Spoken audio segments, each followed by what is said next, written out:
Salut à tous et bienvenue sur cette chronique du rock concernant les riffs, les chansons et leur histoire. Et pour aujourd'hui, du rock anglais avec le morceau You Really Got Me des Kinks. Let's go! Les Kinks sont un groupe de rock britannique formé en 1964 à l'initiative des frères Ray et Dave Davis et regroupant avec eux Pete Cave à la basse et Mick Avory à la batterie. You Really Got Me a été composé par Ray Davis et apparaît sur l'album Kinks paru en 1964. Et cette chanson est souvent considérée comme le premier titre de hard rock du monde. Et pourtant la naissance de ce morceau s'est fait au départ au piano puisque c'est Dave Davis qui s'amusait à faire sonner les deux accords de l'intro sur le vieil instrument familial désaccordé. Ray adapta l'air pour la guitare et ils commencèrent à intégrer le morceau à leur répertoire de scène. À l'issue de la première séance d'enregistrement, Ray Davis se sent frustré de ne pas réussir à capter en studio l'énergie que dégage le morceau en live. Et à la seconde session en studio, il décide d'entailler le haut-parleur de son ampli El Pico avec une lame de rasoir.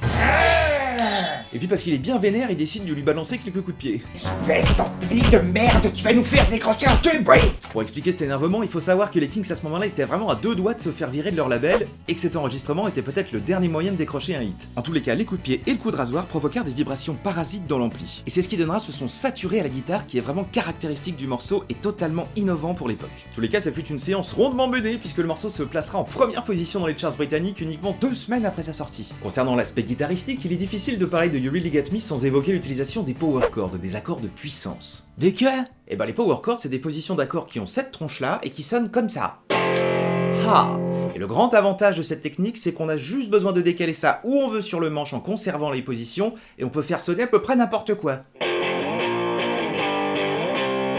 Trop stylé!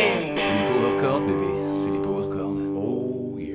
Pour l'époque, c'est absolument nouveau, et c'est ce qui fait que le riff balance ce son dur et puissant, et puis par la même occasion, c'est ce qui inspirera des milliers d'autres groupes après eux. Merci les Kinks! Concernant le solo survolté du morceau, certaines rumeurs rapporteraient que c'est Jimmy Page, plus tard guitariste de Led Zeppelin, qui était à l'époque un musicien de studio très demandé, qui l'aurait enregistré. Les intéressés auraient démenti, et c'est bien Dave Davis qui s'est chargé de l'affaire. Et d'après une interview que j'ai lue, l'ami de Jimmy Page aimerait bien qu'on mette cette info sur Wikipédia, comme ça éviterait qu'on lui pose un peu trop souvent la question. Et toujours au sujet du solo, il y a une petite anecdote amusante. En effet, lors de la session studio, les Kinks n'avaient plus que 3 heures pour finir d'enregistrer le morceau. Au moment de l'arrivée du chorus, Ray Davis était en train d'encourager son frère qui était en charge donc du solo, mais son soutien semblait être plus perturbant qu'autre chose. Vas-y Dave, laisse pas passer le coche, c'est la chance de notre vie, allez, sois pas un loser! Rappelons également que les frères Davis sont connus pour leur fameuse mésentente, bien avant d'ailleurs les frangins du groupe Oasis. Mais du coup, juste avant de balancer le solo, Dave Davis aurait balancé un gros...